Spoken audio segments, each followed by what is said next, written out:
Ladies and gentlemen, hello and welcome to Causes of Chasm, Factors That Impact Employment Among Persons with Disabilities. First speaker will be Dr. Wright. She is an Associate Director of Survey Research at Mathematica Policy Research. Okay. If I listen to sound like feeling good, I guess. As I mentioned, my name is Deborah Wright. I'm the Associate Director of Research here at Mathematica Policy Research. I'm pleased to welcome you. Today's forum is sponsored by the National Institute on Disability Rehabilitation Research under the Individual Characteristics Research and Rehabilitation Training Plan grant for the ICRCC. And we're grateful to have John O'Neill, David Vandergoot, Bertie Seaback, and Frank Martin with us today to talk about the topic, factors that impact employment among persons with disabilities. We'd like to start promptly at noon, so I ask that everyone please take your seats as quickly as you can. For those attending by webinar, we cannot hear you, but we hope that you can hear us. And if you're having a problem with that, please send us a message via the webinar messaging service. You can send questions to the speakers at any time. And at the end of the presentation, we'll take questions from both the webinar and the in-person audience.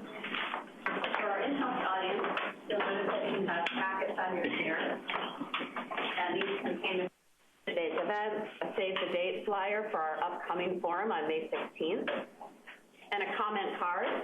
We ask that you please complete those, and you can drop those in the black boxes that are on either side of the counters here, or hand them to one of the Mathematica teams. The webinar participants will also have the opportunity to give comments at the end of the webinar session. Okay, so now on to the meat of this, what you all came here for. Despite the Americans with Disabilities Act and advances in medicine and technology, we know that in the United States today, 65% of those in long-term poverty have a disability. In addition, only a third of working-age adults with disabilities are employed, leaving them vulnerable to a lifetime of economic insecurity. As we all know, there are significant variations in the type and severity of disabilities, yet little is understood about how variation in specific characteristics might impact employment and economic outcomes.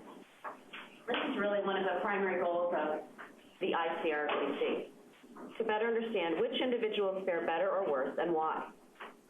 The project that we'll be discussing today is really the first phase in this process, and it will inform subsequent tasks under the ICRCC. The researchers here today have combed the literature to identify existing research addressing facilitators or barriers to employment for those with disabilities, with the goal of summarizing that and clarifying where further research is needed. So with that, I would like to give a brief introduction of our speakers today, and then I'll turn it over to Dr. John O'Neill. John O'Neill is the co-project director of the ICRCC and has directed the graduate program in rehabilitation counseling at Hunter College at the City University of New York for the past 25 years. He has expertise in vocational rehabilitation services for people with disabilities, and today he'll outline the methodology, research design, and quality of the study, as well as its organizing hypotheses. Our second speaker will be David Vandergoot. He is a principal investigator on the ICRCC and is the founder and president of the Center for Essential Management Services. He has been providing clinical, educational research and evaluation support to social service agencies, schools, and businesses for 40 years. And today he will highlight how employment outcomes vary by health conditions and demographics. Our third speaker is Bertie Seaback. She's an associate project director of the ICRCC and an associate professor in the Department of Economics at Hunter College. She will highlight how employment outcomes vary by local environmental characteristics. And then finally, Mathematica's own Frank Martin, also a co-investigator for the ICRCC, will discuss the policy and program implications of this research and where we go from here to improve employment outcomes and ultimately, hopefully, the economic security of people with disabilities. With that, I will turn this over to John O'Neill.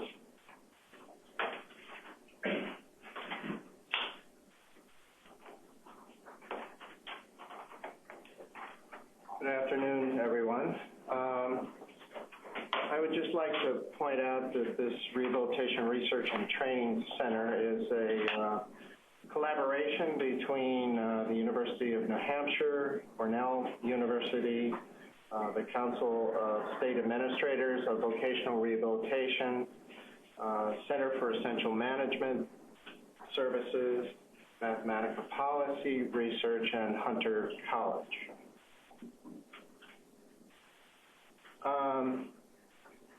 I'll be discussing, as Deborah said, the motivation, hypotheses, and methodology regarding our synthesis of the literature and review some of the overall methodological characteristics of the research.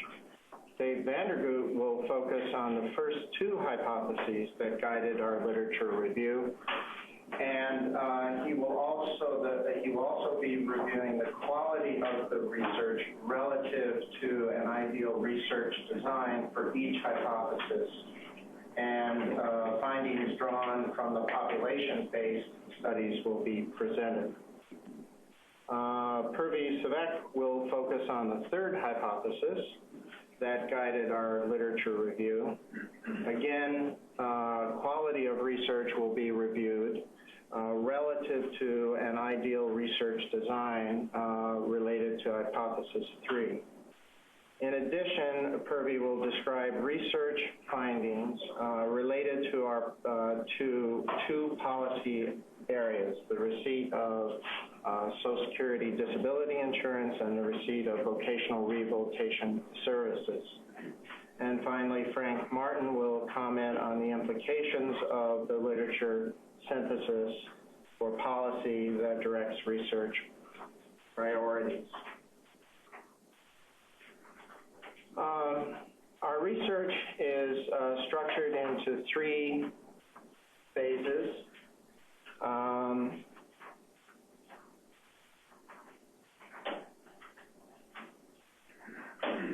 Sorry, I moved ahead too quickly.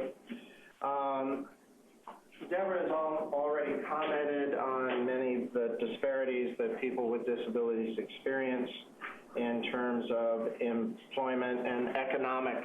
We're having trouble hearing. Are you? Okay, I'll speak up. Deborah has already commented on the disparities that people with and without disabilities experience economically. But a few more words. In 2010, there was an employment gap of 39.4 percentage points between people with and without disabilities in terms of employment. There's also, the recession also had a disproportionate effect on workers with disabilities. Employment levels for working age adults with disabilities declined 13.6% during the Great Recession compared to 4.2% drop in employment for people without disabilities. National surveys reveal a wide range of employment rates by disability type. Demographic characteristics, including age, Hispanic ethnicity, age, and educational attainment and geography. In terms of geography, the employment gap was greatest in Maine, which was about 49%, and smallest in Wyoming, which was about 28%. This variation points to possible avenues for the development of policy, program, and service delivery-related interventions. But surprisingly little is systematically known about which groups have fared relatively well and why. There are three phases of our research. The first phase, which we are discussing today, is a synthesis of the existing literature on how health conditions and personal characteristics are related to employment outcomes amongst individuals with disabilities. Phase 2 will include an analysis of multiple nationally representative surveys, administrative data from the Social Security Administration and the Rehabilitation Services Administration, and cross-country data from the European Union and the United States. The final phase will involve a survey which will address critical evidence gaps identified in the analysis of the literature and the existing databases which we will be taking a look at. Disability is a complex and hard to define phenomenon. Our conceptual model of disability is drawn from the World Health Organization's International Classification of Functioning, Disability, and Health. The model conceptualizes functioning, disability, and health in terms of 4 components: body structures, body functions, activities, and participation. Body structures obviously are anatomical parts of the body. Body functions are the physiological functions of body systems. Activities are tasks including learning, communicating, walking, carrying, eating, dressing, bathing, reading, etc. Participation means involvement in family and community life, such as relationships, education, work, recreational activities, religious and social events. The ICF model also accounts for contextual factors in a person's life, including environmental factors like transportation, quality of one's neighborhood, availability of jobs, educational opportunities, and finally, personal factors, issues like demographics, human capital, and social capital. Knowing who to include in a study in the literature review was not so clear-cut. So we cast a wide net as possible. There is great heterogeneity amongst people with disabilities. Persons with disabilities, persons differ not just by health conditions, but also by age, education, race, gender, etc. This is partly why looking at individual characteristics is important and matters.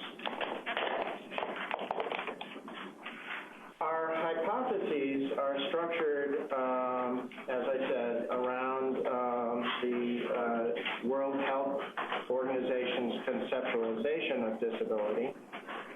Our first hypothesis is related to, is positing that employment outcomes for individuals with disabilities vary with the individual's health conditions, holding personal and environmental characteristics constant. The second hypothesis is that employment outcomes for individuals with disabilities vary with the individual's demographic characteristics, human capital, and social capital, holding health conditions and characteristics of the environment constant. Our third hypothesis is that employment outcomes for individuals with disabilities vary with the characteristics of the local environment, holding an individual's health conditions and personal characteristics constant.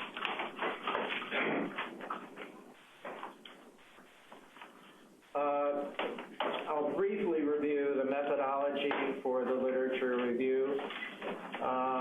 We use systematic strategies. We conducted keyword searches of the literature from 2006 through 2010.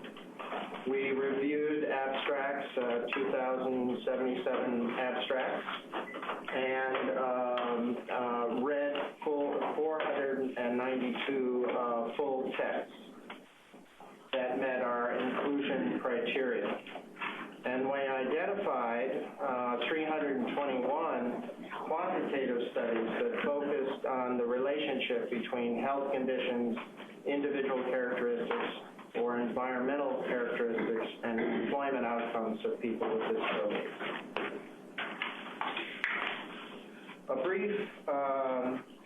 I'd like to briefly describe the great variety and methods used within the research that we identified.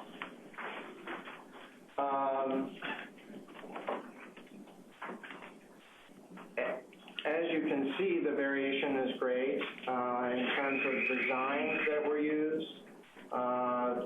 10% of the studies used experimental designs, 31% used longitudinal data, 71% used multivariate analyses.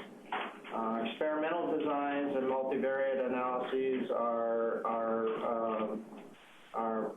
useful for teasing out cause and effect. Longitudinal data is quite useful for studying the dynamic characteristics of disability and employment over time.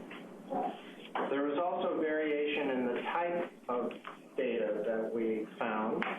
22% used population-based data. 18% of the studies used administrative data, and 58% used samples of convenience.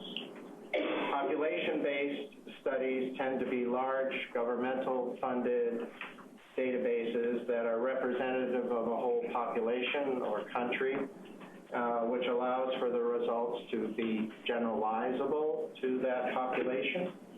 Administrative data can be useful because of larger sample sizes.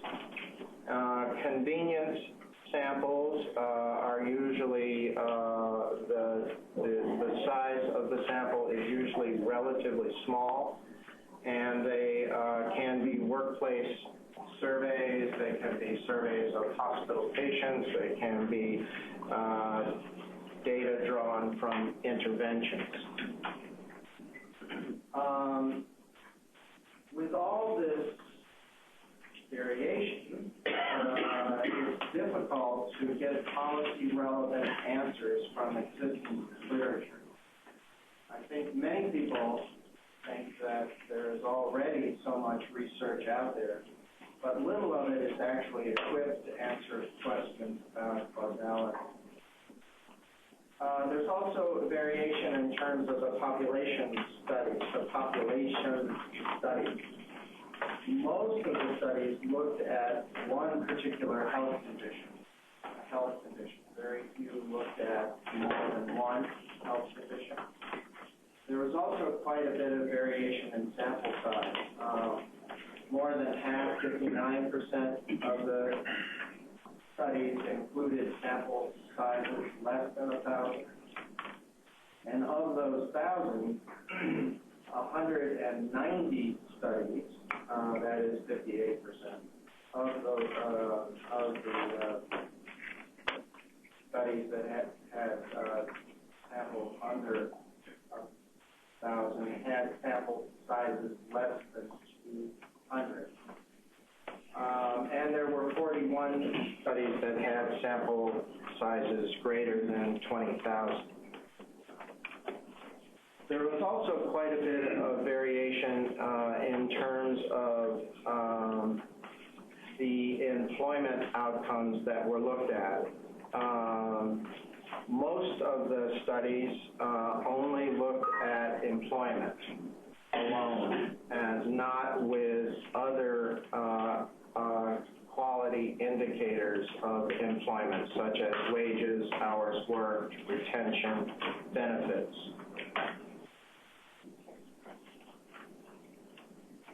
Okay, I'd like to turn this over to Dr. Vandergood, who will be addressing our findings regarding hypothesis 1 and 2.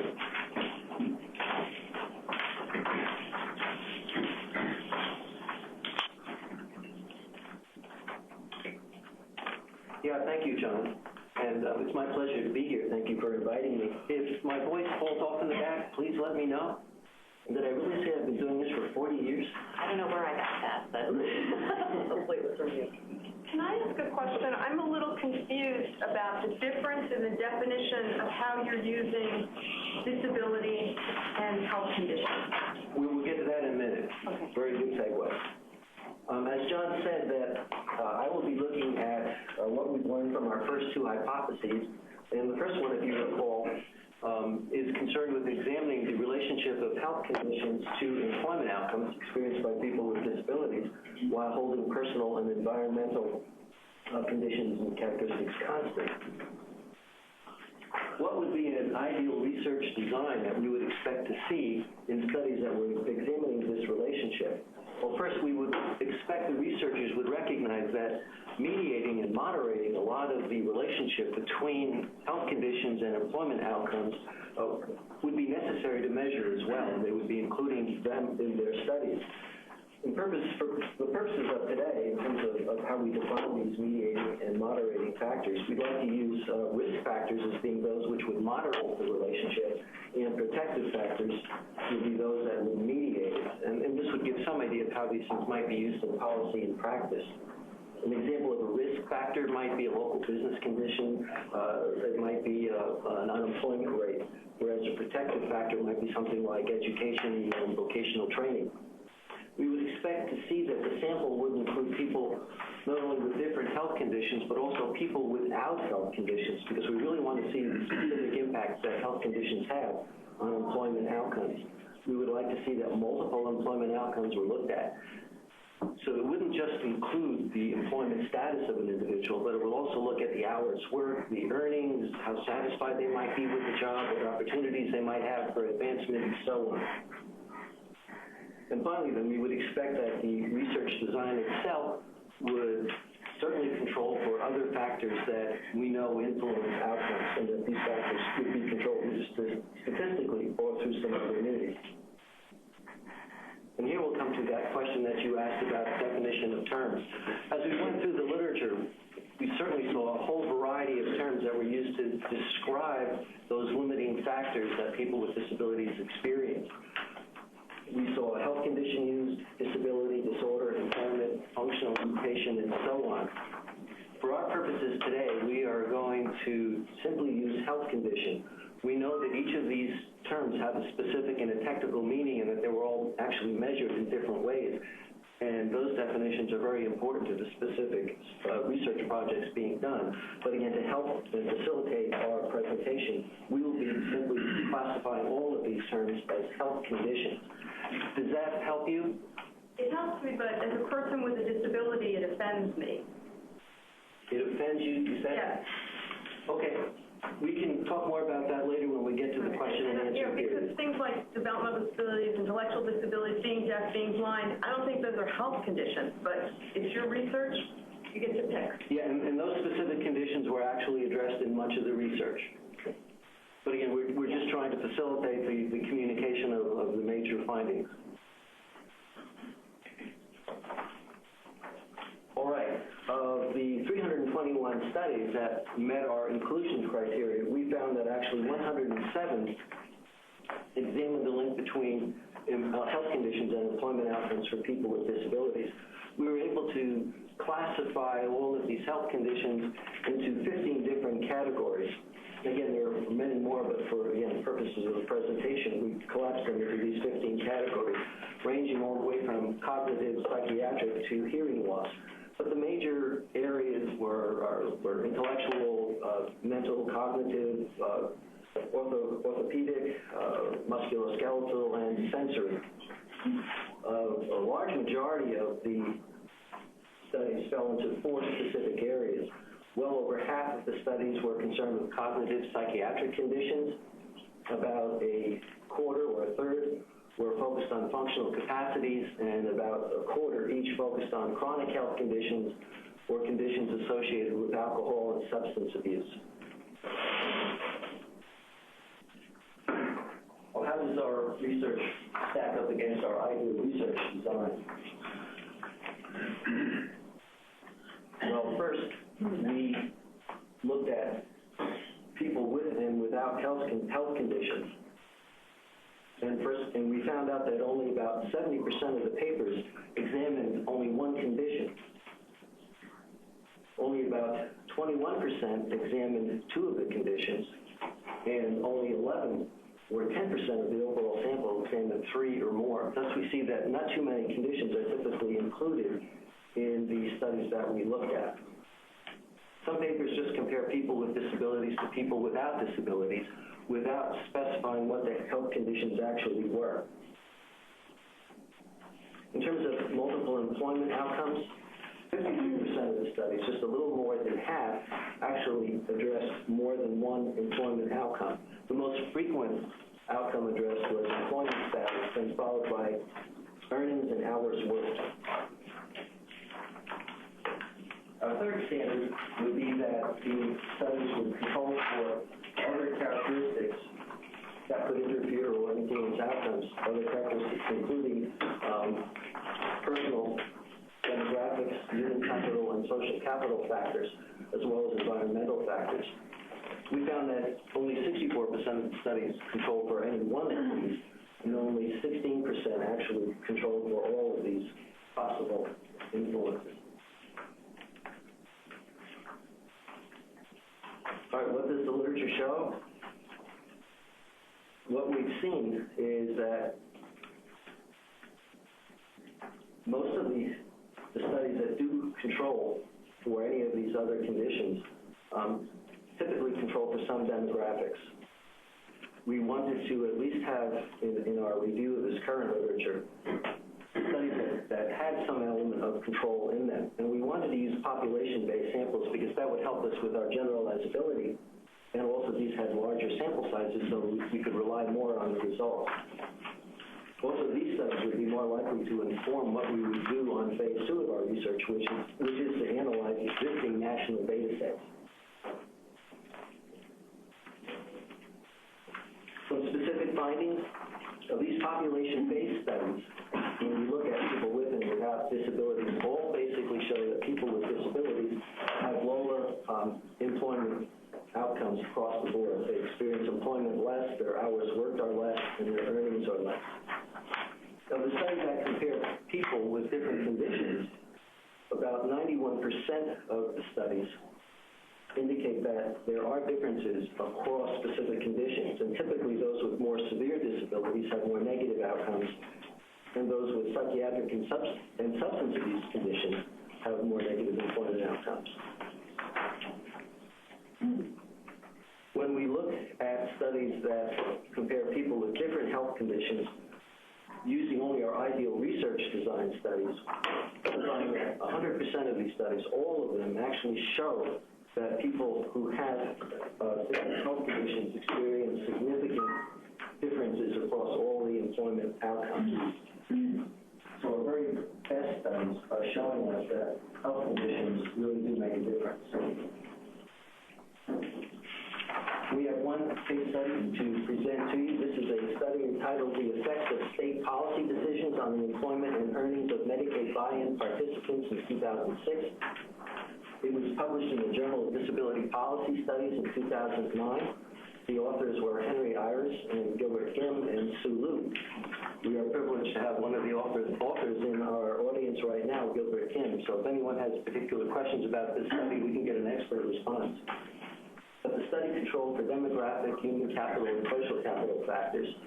And the researchers compared people with various conditions to those with musculoskeletal disorders. And the findings were as follows.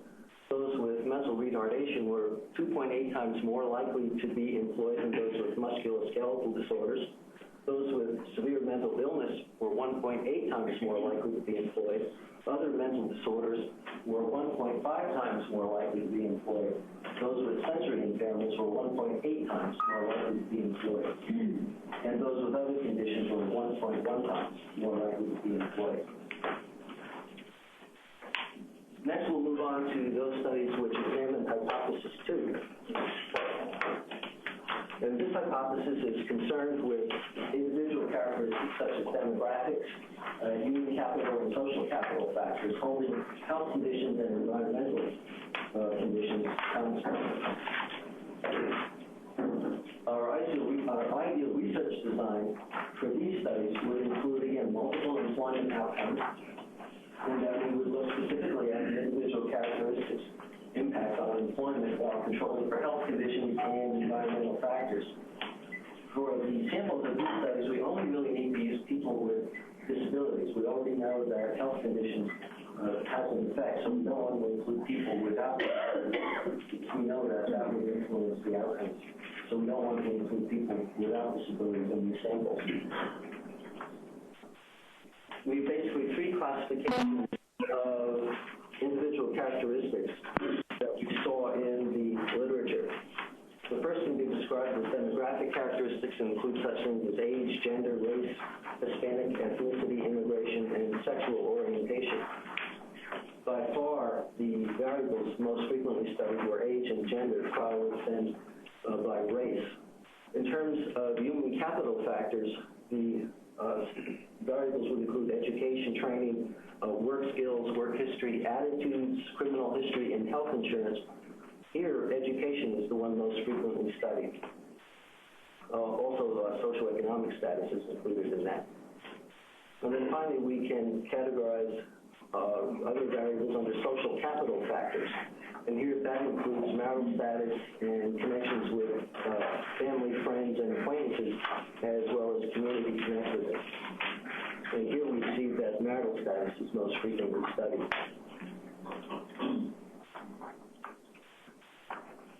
How well does the literature reflect our ideal research design? In terms of examining multiple employment outcomes, we find that only 44% of the studies actually focused on more than one employment outcome. And here again, employment status was most frequently studied, followed by hours worked and then earnings. In terms of controlling for health conditions and other individual characteristics and environmental variables, we find that 86% of the studies controlled for at least one of these, but only 8% controlled for all. And what are the specific findings relating to this literature and this hypothesis? Well, in all of the studies in which age was included, we find that younger people had higher employment rates. In the 86% of studies that included gender, males had higher rates. When race was included in the studies, we find that non-whites had lower rates. When work history was included, we find that those with stronger work histories had higher rates. And when marital status was included, we find that those who were married had higher employment rates. If we look at those studies that met our ideal research design standards, then we find that in all of these studies, there were significant differences by age, gender, education, race, and marital status.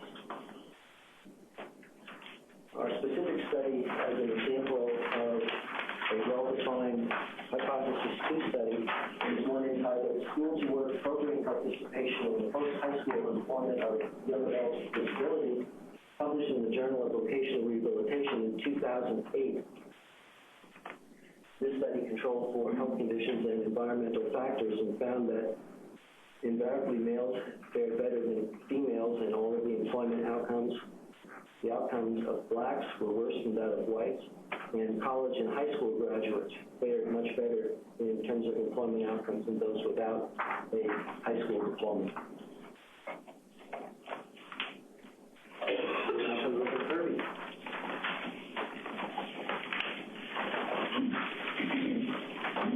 Thank you, Dave. So I'm going to be presenting our findings regarding hypothesis 3. And this hypothesis that we're examining is that employment outcomes for individuals with disability vary with characteristics of the local environment, holding the individual's health conditions and personal characteristics constant. And here, local environment includes both the policy and program environment, so features of the social insurance system or the safety net that might provide incentives or disincentives to work, and also services like vocational rehabilitation, which might facilitate entry or re-entry into the workforce. I'm sorry. Before we go on to this part, are these studies international or are all U.S.? Sure. We included both U.S. and international studies. A majority of the papers that we looked at were in the U.S., but there were quite a few papers from specific European countries, but also countries in South America and the Middle East. environment also includes the economic environment, which is typically measured by the unemployment rate, the work environment, so factors such as workplace accommodations, and also features like accessibility of transportation, which might make it easier for individuals with certain types of disabilities to get to work. So again, we're going to assess the literature against some features of what we consider an ideal research design. So the first feature, experimental design, is really relevant just for those malleable program and policy variables where the receipt of benefits might depend on some individuals' own characteristics of their own decision-making process. So here, to really estimate cause and effect, you really need some random variation in who receives services or gets benefits. So experimental design is ideal for studying the effects of these programs and policies, but we'll see that it's not always possible. The second feature you've already heard, and that's that studies should look at multiple employment outcomes, because it's not just whether someone's employed that's important, but how many hours they're working and how well they're doing with earnings. And the third feature is that to isolate the relationship between features of the local environment and employment, you really want to control for other factors that might influence employment, like health conditions, demographics, human capital, and social capital. Okay, so of the papers that we read, 161 papers examine the link between environmental characteristics and employment outcomes using quantitative analysis. The majority of those papers were looking at VR services or employment services, but there were also a number of papers looking at social insurance programs and health services. I want to point out that while we've grouped these different features of the policy, the program, and economic environment into these categories, there's a lot of variation in how studies measure these features. So for example, I'm going to talk about studies looking at VR services. Some of those might be looking at whether any VR services were received. Others might be looking specifically at supported employment. Others might be looking at job search versus some other kinds of VR service. The same is true for something like health services. Different studies are looking at different features, different types of health services. So synthesizing all of this can become a little bit tricky. Okay, so how well do these 161 papers reflect our ideal research design? So of the papers that we're studying policies and programs, 17% looked at this using randomized control trials. 53% of the studies were focusing on environmental conditions looked at multiple employment outcomes, where employment was the most commonly studied outcome, followed by earnings and hours.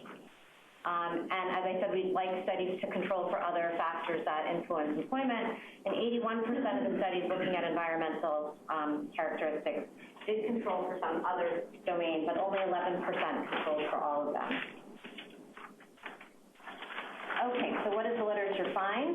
Given the limited time we have today, we're just going to present findings on the relationship between two program and policy variables, and that's the receipt of disability insurance and vocational rehabilitation services. So we're focusing on these as opposed to something like the labor market, because these are two things that in which policy can really make a difference. So we thought that that would be most interesting today. And again, we're going to highlight findings just from those selected papers that best reflect our ideal research design.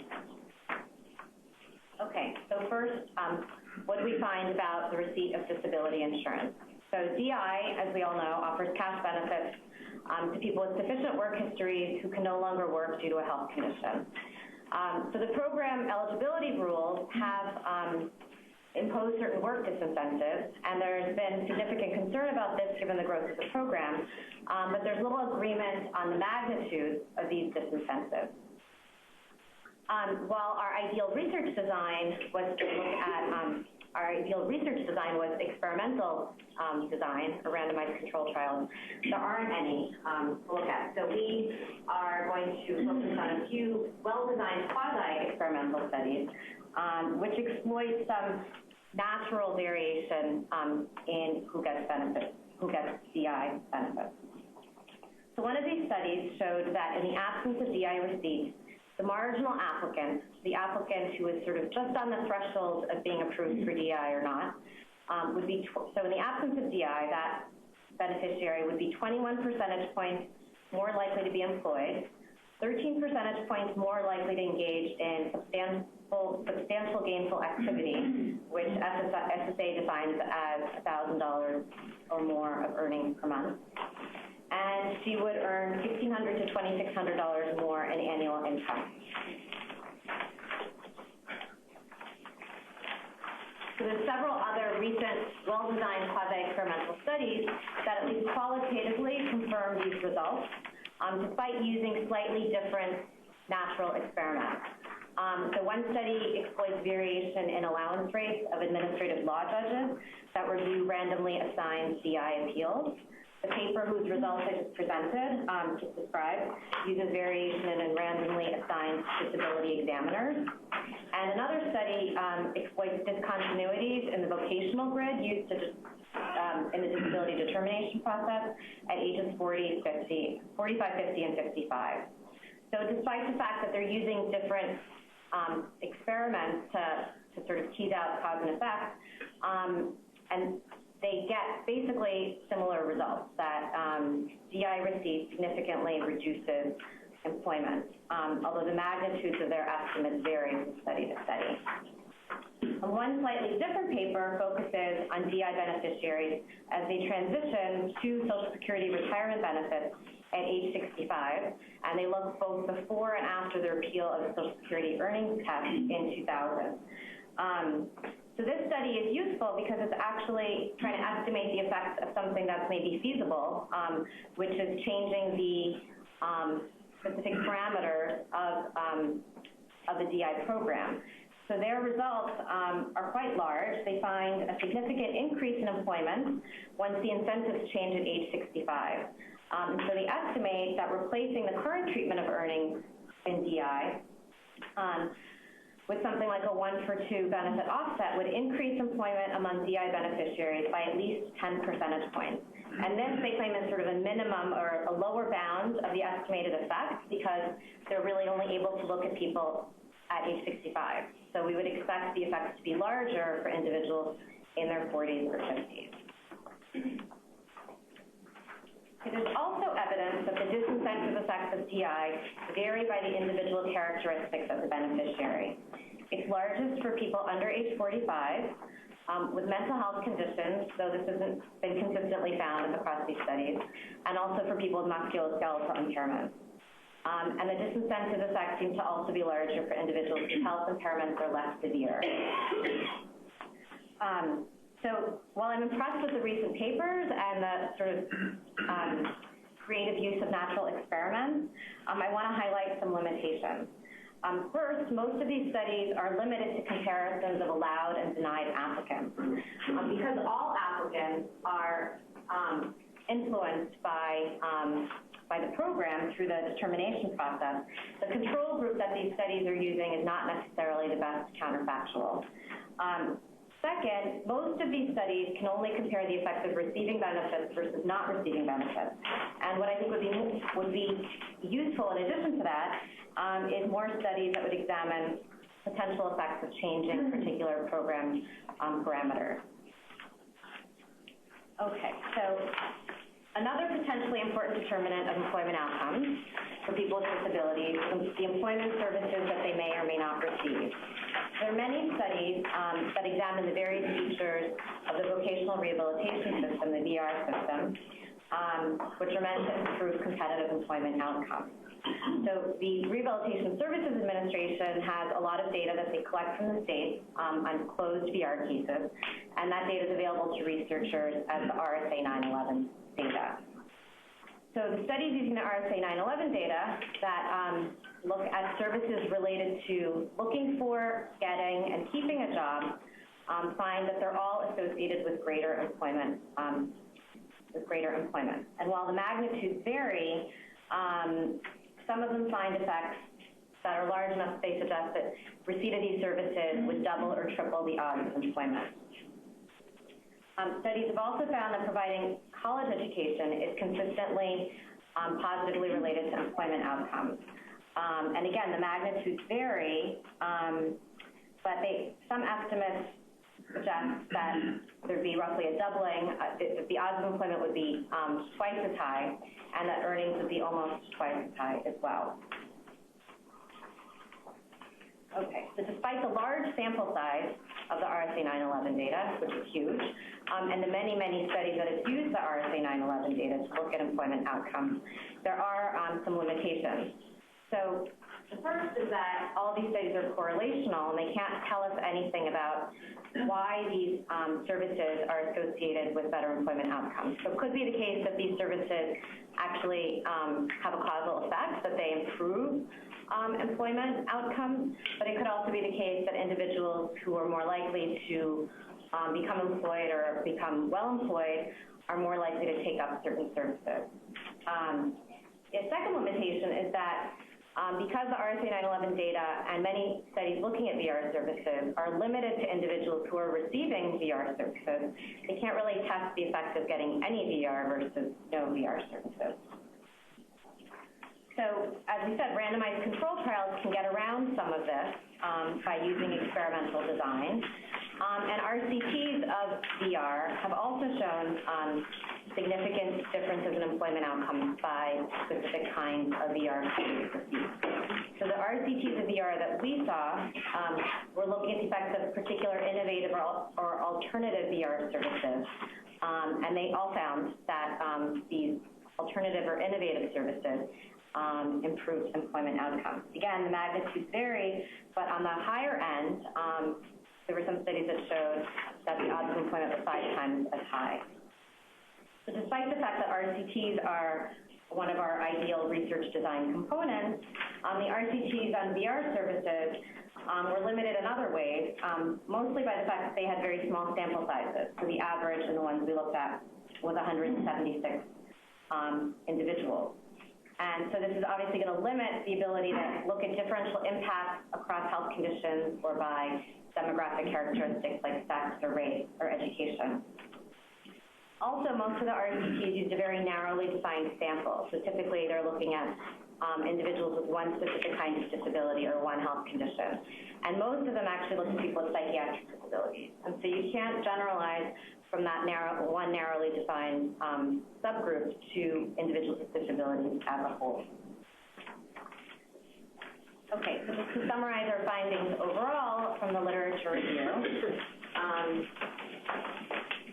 our findings are extensive and too extensive to really discuss today, but there are a couple of key things, a couple of robust findings that we've seen and a couple of limitations that we've seen across the board. So for hypothesis 1, looking at health conditions, we find some evidence that specific health conditions, in particular musculoskeletal and psychiatric impairments, are associated with lower employment and earnings.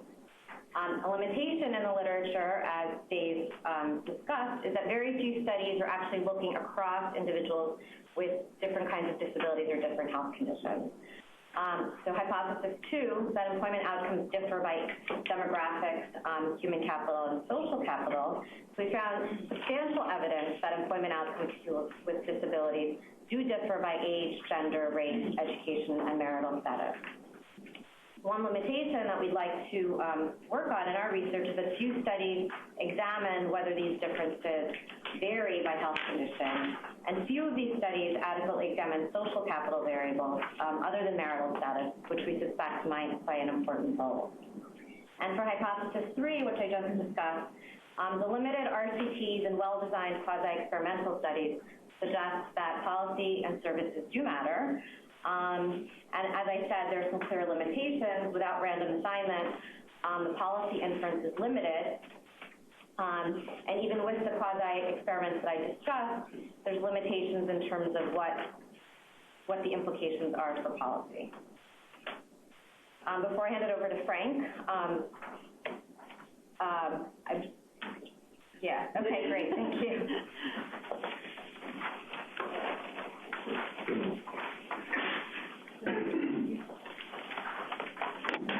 Thank you, Furby. This review is very informative. It was a large collection of work to read, synthesize. I think you got started with 2,000 articles and then pared it down. So you did a lot of heavy lifting, and we really appreciate it. There are a lot of issues here that we could discuss. There's not time to go over each point. For the sake of time, I'd just like to react and respond to 3 items that I thought were really compelling to me. In particular, the studies that pertain to SSDI, vocational rehabilitation, and supported employment. And I'd like to do that in light of the research quality issues that were described by the presenters. And by policy implication here, I'm referring to research findings that provide actionable guidance for decision-making on existing policies, rules, or regulations. Many of the items that were mentioned today, studies, I believe have made an impact on policy, and not necessarily from a medical model perspective, but also disability viewed from an environmental or social model. For example, I think of the studies that indicate poor outcomes for people with severe disabilities have influenced policy for vocational rehabilitation and the prioritization of services. The persistent findings of racial and ethnic differences in employment outcomes for people with disabilities and other service areas have led to initiatives such as Section 21 of the Rehabilitation Act.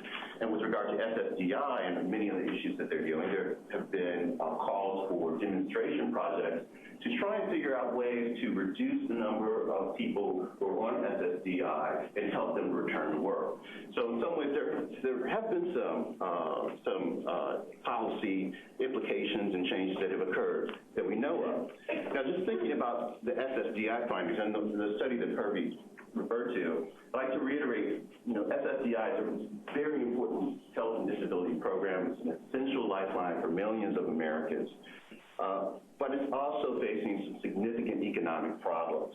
As most of you may know, SSA's actuaries project or estimate that the SSDI trust fund will be exhausted by 2018. The Congressional Budget Office suggested it will be even sooner, 2016, so that's about 4 years away. So we really need research findings to help inform policy with this regard, because unless Congress acts, SSA will need to reduce or delay benefit payments. That's by law. So Kirby described some very interesting studies that use these natural experimental designs to test whether or not providing SSDI benefits reduces employment of people with disabilities. And there's a very fascinating history and literature on this. I think Dave Vanderhook mentioned that in the 90s, the rates of employment for people with disabilities declined. This actually corresponds with the increase of people on SSDI rolls. So it's more than just this one study. There is an evidence base around this issue. What makes this study particularly useful is that the techniques they use offer causal estimates, which are not just associations. So the quality of the evidence is much higher from causal studies when compared to association, and that makes it important for us to consider for potential policy implications. Now, just sort of reviewing the study that we described that was done by the group from RAND, this study found that the percentage of new beneficiaries engaged in SGA, again, that's working by SSA's definition, in their second year after SSDI entry is 13 percentage points lower than it would be if they had not been awarded benefits. So more specifically, awarding the SSDI reduces the percentage engaged in SGA from 18 percentage points to 5%. Now, for me, drawing a policy implication or recommendation from these findings is not easy. It's very difficult because at face value, this finding might suggest to some there's a need for a new policy or a policy alteration that actually tightens eligibility requirements. Now, tightening eligibility requirements would certainly reduce the trust fund, but there are a lot of problems with that. First, the research findings from the study don't tell us of those who now receive awards, how many could actually engage in SGA. So there's a high risk that a policy of tightening eligibility would actually deny benefits to people who are really in need. Second, it assumes that those who would engage in SGA, if they were not awarded benefits, are somehow undeserving. And that's probably not the case either. In fact, many would be very poor. Most would still have problematic medical conditions. Many will have low skills or no longer be able to use the skills that they had from their previous job before they had to go on SSDI. And continuation of work might exacerbate their medical condition. Out in the field, we hear that quite a bit, that people would like to continue to work, but as they do, their condition tends to deteriorate. So tightening eligibility could have an inadvertent or unintended effect of creating more hardship. Also, over time, as people's condition worsen, they would ultimately be eligible for these new, more restrictive eligibility criteria as well, and then go on SSDI. So a policy of an across-the-board tightening of eligibility is probably not the answer. What the findings from the study show is what would happen if we denied eligibility. More people would work, but with few supports and with a strong likelihood of reapplying for and entering SSDI.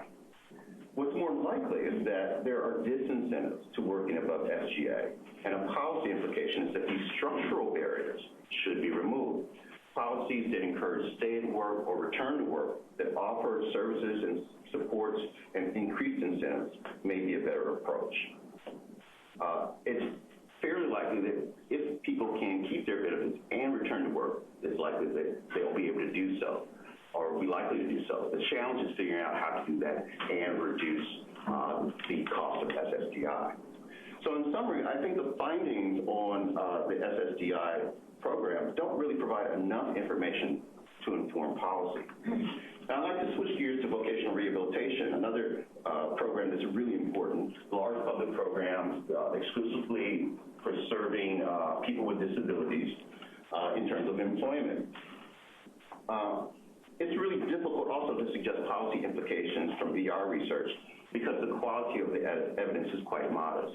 It's interesting research, but not quite as good in terms of quality as the SSDI research. Now, before all my VR counselor friends and researchers and service providers start calling me and texting me and everything, I'm not making a criticism of VR researchers or the work that they're doing, or the competence of the researchers in the field. The problem, as Purvi described, is that a lot of the studies that are on VR tend to rely on observational and administrative data sets, such as the RSA 911. Highly acceptable data set, but it only pertains to people who apply for VR. So, as Purvi mentioned, we don't get this counterfactual. We don't know about people who don't enter the VR system.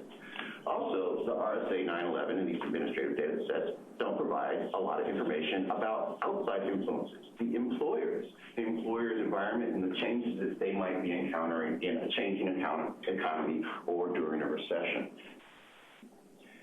And then, as John described, these data are 1 year at a time. It's not a longitudinal data set, which is a much more powerful means of examining and understanding outcomes.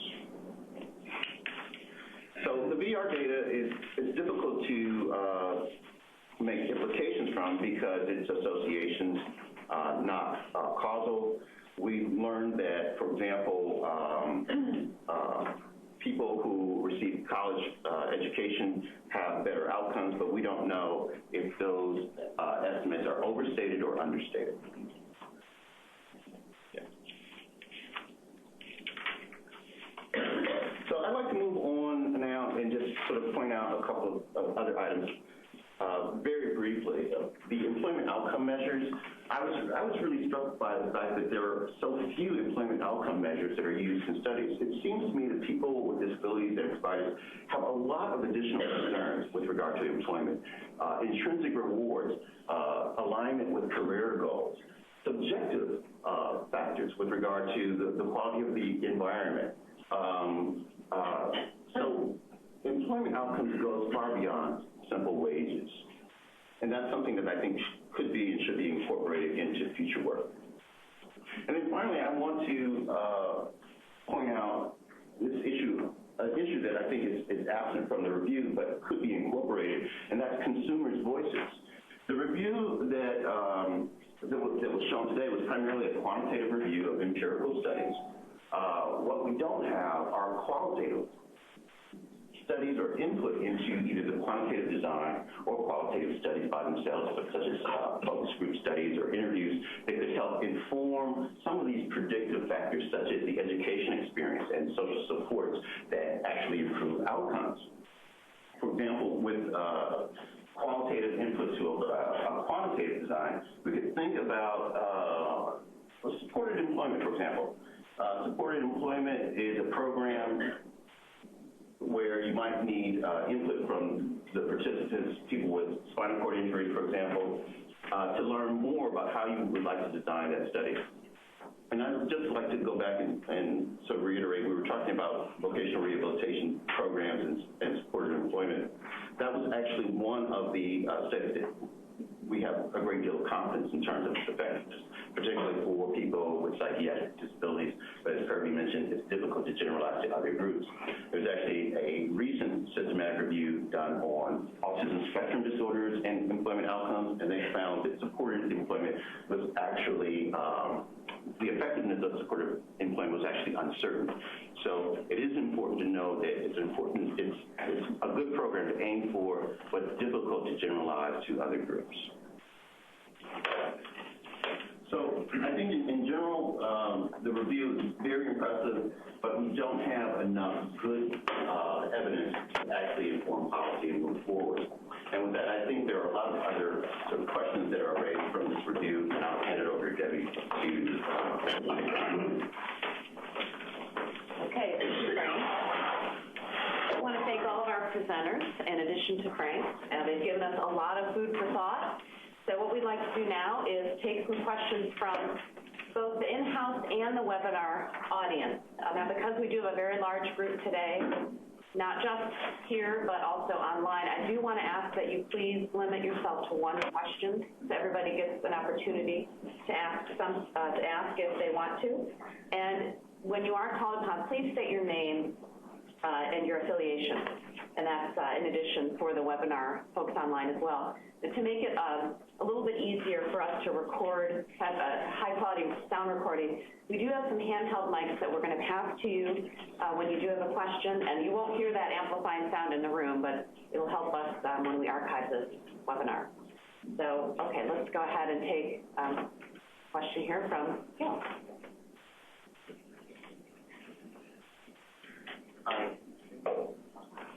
You won't hear any sound amplified. Hi, Gilbert Gam, George Mason University. Thank you for today's presentation. As you mentioned, systematic reviews often bring up more questions during the process. And I think in the comments it was mentioned that because of the variation in types of study design, it was really difficult to draw policy implications.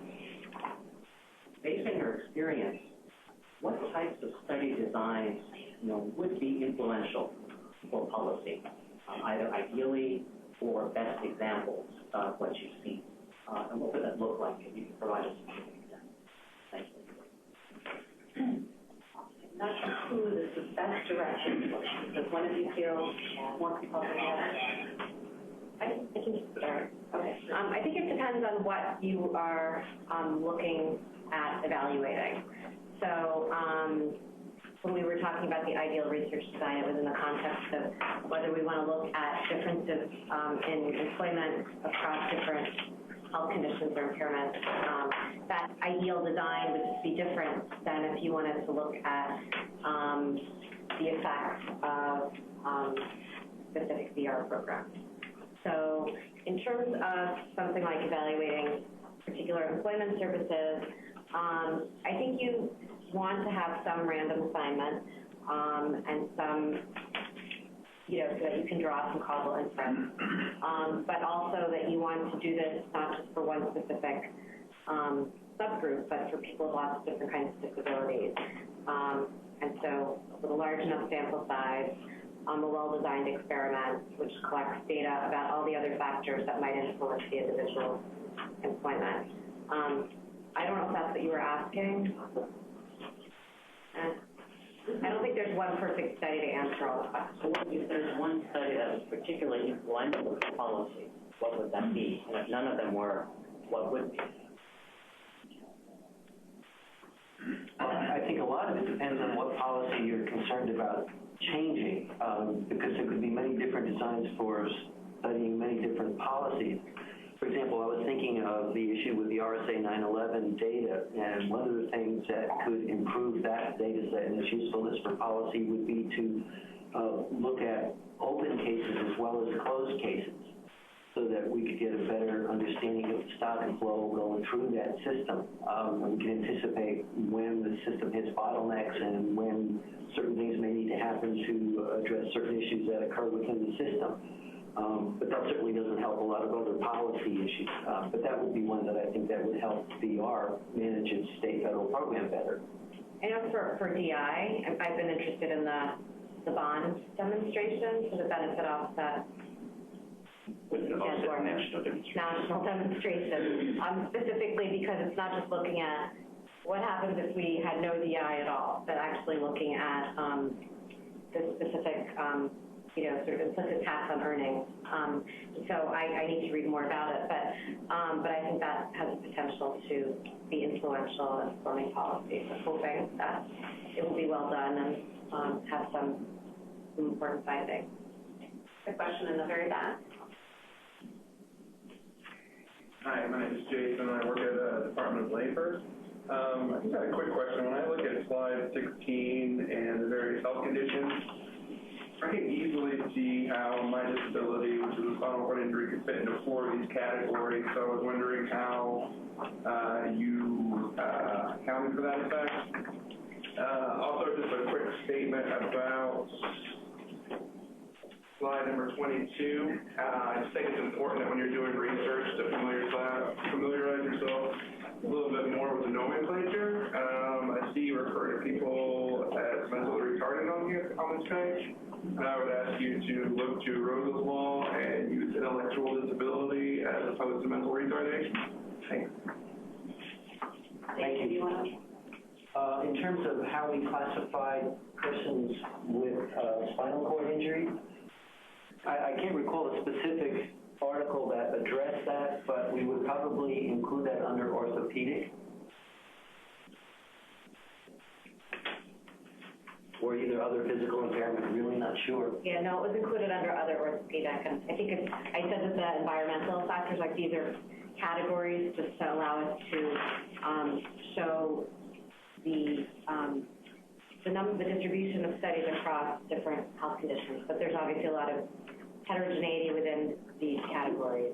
Yeah, and I think what we're going to try to do next as we move into our next phases of research is to break these down into more specific categories. For example, we are trying to look more specifically now at persons who have experienced traumatic brain injury and go into more detail about what the research tells us about that particular condition. And we can do that for more of the other conditions also. Today we were just really trying to systematize it as much as we could and cover as much ground as we could. But we'll go into more depth for different disability groups and conditions.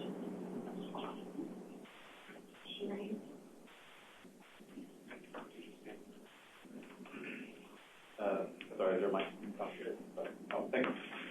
Tony Stevens, National Industries for the Blind. The question I had pertains, recently there was a Forbes article just published that was very sort of heartbreaking for a lot of folks in our community as disability advocates for people with disabilities. Wondering in regards to perception and any studies, any direction that you've had in the literature you've studied and any need to look further, when looking at, say, Maine to Wyoming, where's the rest of the village at, and where are we in a sense of just understanding that perception and how that impacts? And didn't know if you could comment on that, anything specifically in the literature that you've discussed, as I said, or either quantitative or qualitative that could give us a greater sense of what exactly the whole village in a sense is made up of. And are there places for those successes, like what's going on in Wyoming, that maybe we can learn something from? Yeah, I think we will be looking at that. The next phase of the research, if I understood your question correctly, will be consciously investigating the variation across localities, sometimes by state, sometimes drilling down into more local areas. And we will be looking for the success stories, if you will. We're looking at variation and to get a success story, you also have to have a story that's not so great that you're comparing it to. We will be looking at that variation, but that is really in the next phase. I hope that answers your question. Measuring perception, in a sense, of what are the attitudes, because a large number of what we face are the misconceptions people have, right, and how that weighs into that. Will that be part of that? Okay. No. Yeah, I don't think that beyond our scope. Yeah, it's really beyond our scope. The second phase, we will be focusing on existing databases and the degree to which those contain general public perceptions is limited or possibly non-existent. So, yes, we will not be able to take a look at that, I don't think. The third phase of our project is to design and field and analyze the national survey on disability and employment to ask the questions that have not been asked in existing national surveys. So, and that's what you're talking about. It's one of the things that could go into that. Are you thinking of perceptions of people with disabilities or employees? No, the larger general population on what are the attitudes, and are those barriers as well for people? I think that, yeah. I think you answered it somewhat with the... Yeah. Do you know of any surveys across the country that kind of try to measure perceptions of the general population towards people with disabilities? Or there have been surveys done that focus on race and other variables dependent that people find themselves in hard socioeconomic conditions, and where public discourse has been measured and has sort of had some effect on sort of tied it into the overall research body of research and then for policy. So I was just curious if that was being explored. Let's take a couple of more questions in the in-house audience, and then we're going to take some that have come in from the webinar. So, question in front. Joanne Schneider, George Washington University. I'm going to ask about social capital. Social capital is one of those terms that gets batted around with not a lot of meaning attached. And the variables you've got here really are community and social supports, not social capital, which is connections that get you something, in this case a job, or keep a job, or get a job. So what I wanted to ask, there's two kinds. There's sort of friends, family, other employers. There's also agency workers, VR workers. You've got some data from the VR, and some of these other agency studies. But did you find any of these studies that really focused on social capital as I'm defining them, which is all over the regular employment literature? And when you think forward to designing your own study, how do you see yourself designing those variables to get at that?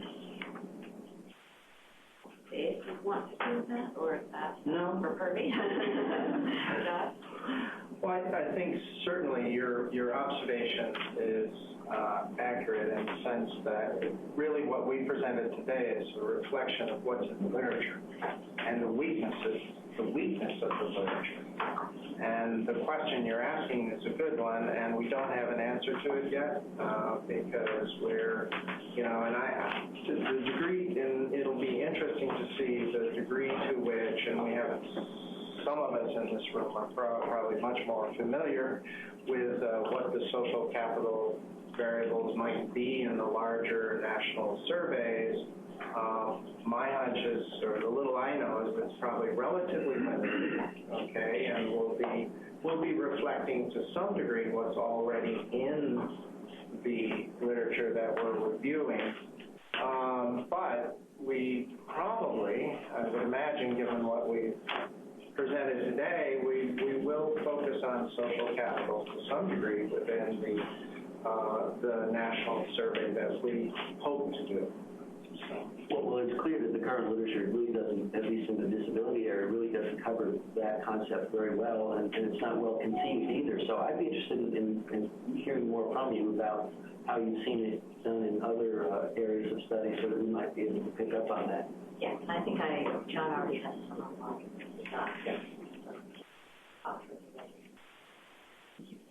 Take one more here to go to the webinar, and then we'll come back here. The question here in the middle.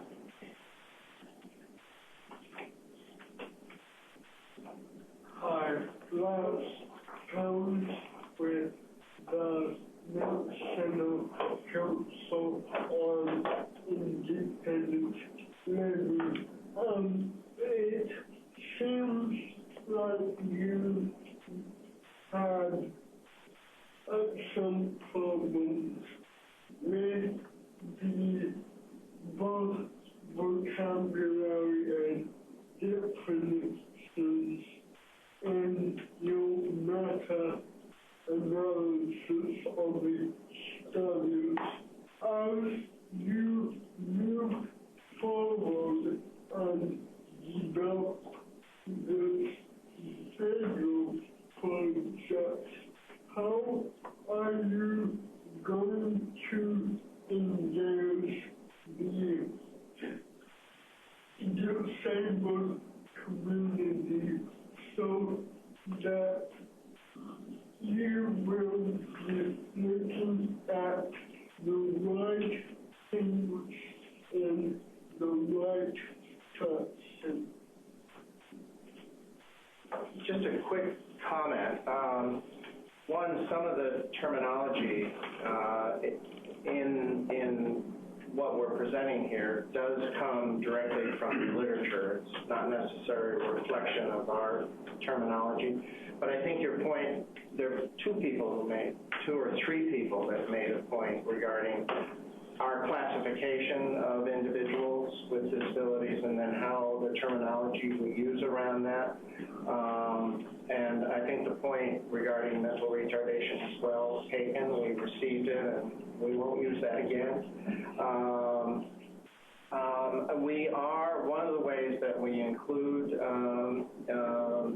individuals with disabilities in our research is through our connections with the American Association for Persons with Disabilities, and we often work with them in terms of doing briefs on our research, and so they're actually taking the research that we produce, our briefs, and vetting them and reworking them and then putting them out.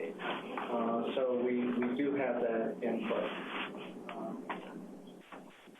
So point well taken. I find it hard to believe that AAPD would approve of the terminology that you've used today. Yes, and they have not been a part of this, but they will be at one point. Okay, Kate, do you have a question for the webinar? Great. We have several questions from the webinar. Our first comes from Susan Duha from the Center for Independence of the Disabled in New York. She asks, could you amplify on what you found concerning the impact of health and secondary conditions on employment?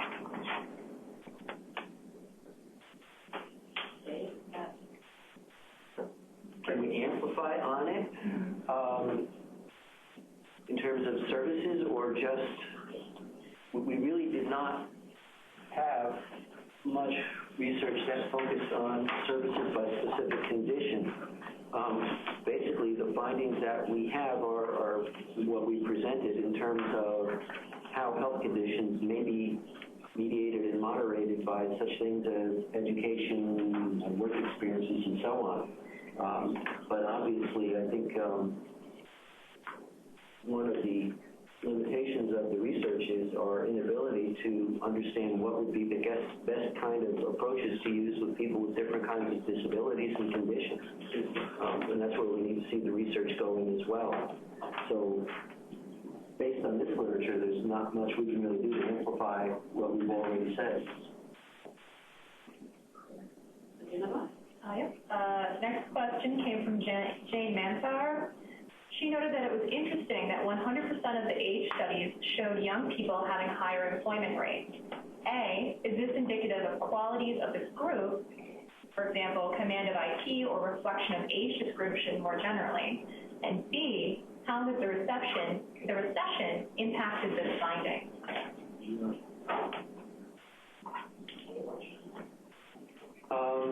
Well, I'm assuming that the recession has impacted this group perhaps more than it might have in other times. It's impacted all groups, but I don't know the specific answer to that. But typically, young people do get very much of a negative impact from any recessionary time. But I don't recall that the studies really looked at such how IT might mitigate some of the effects that these young people experience.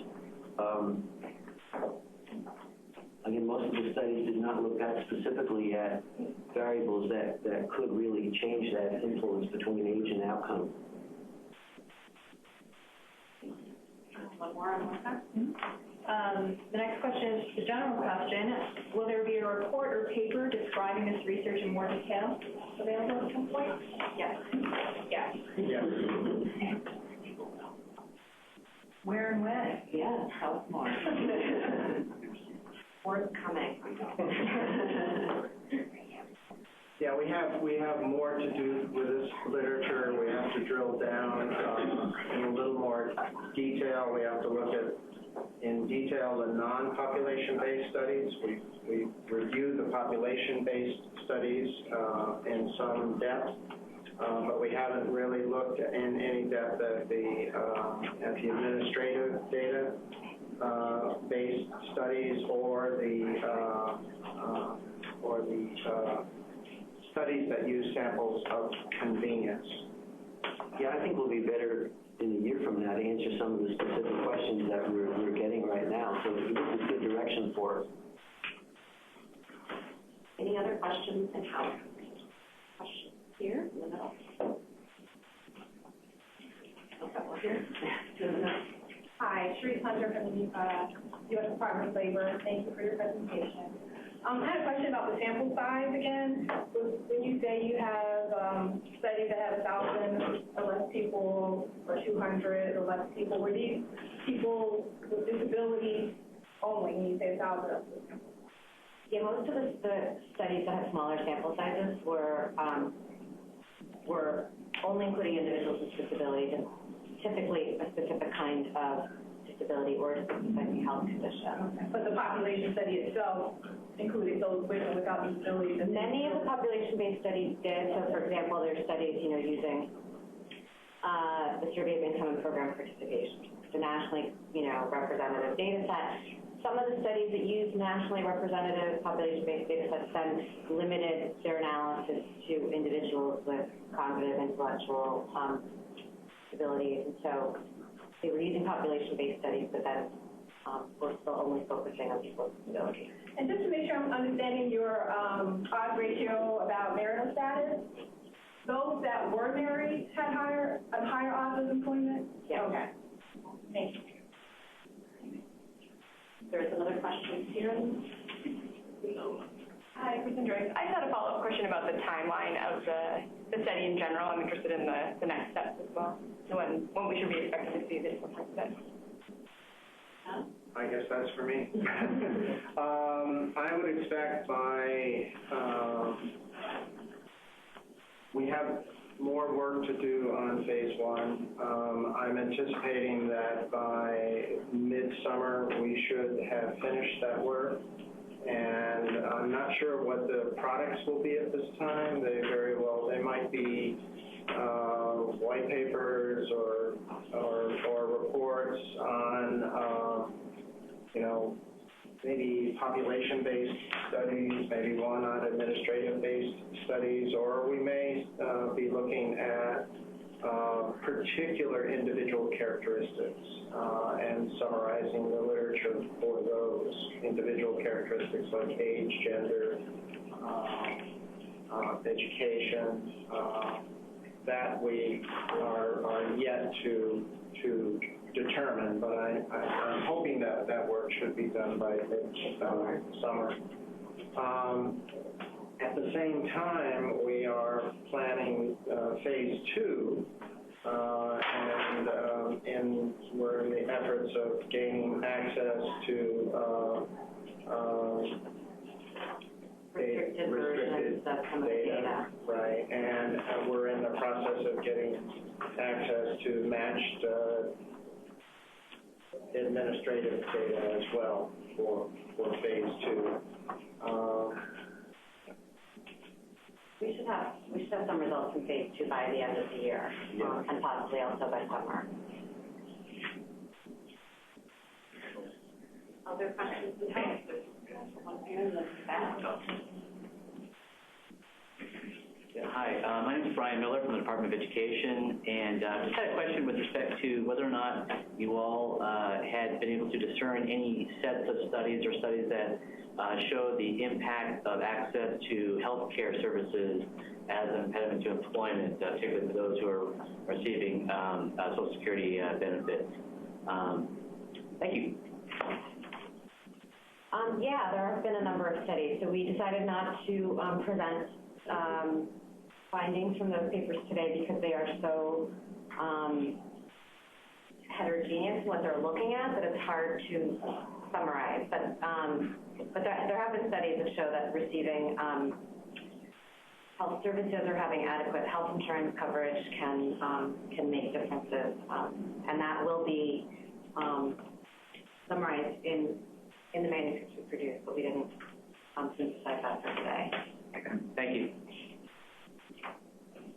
Still a question in the back? Okay. Any other questions from the in-house audience? We have a webinar question? We have several webinar questions. I'm not sure whether we'll be able to get to all of them, so just have a few minutes. Take a few here. One of the questions comes from Michael Dorofsky, a PhD candidate from the Department of Economics at Stanford University. He asks, do we know why there hasn't been more work for focusing on employer demands for the labor of the disabled? The effects among different disabilities on productivity or labor demands seems policy relevant, but has not been widely studied to my knowledge. We agree. Yeah. Anybody wants to add? Well, the only caveat I'd like to mention related to that question is really this research that we're engaging in is more focused on, even though we're looking at environmental issues, the purpose of this research is really about supply side issues. It's about individual characteristics and how they are related to employment of individuals with disabilities. We are looking at some demand side issues, so labor market context, but it's not the primary purpose of this research. Quite a bit of research has already been funded and probably will be continued to be funded by NIDER related to demand side issues. So his question is well poised. The next question comes from Corinne Pitchner. She notes that because the environment is a newer theoretical feature, it has been much less well integrated into research, from sampling to selecting and measuring variation. How will that be addressed in planning for both phase 2 and phase 3? For phase 2, what we're doing is, using these large national data sets, and in some cases administrative data sets or international data sets. But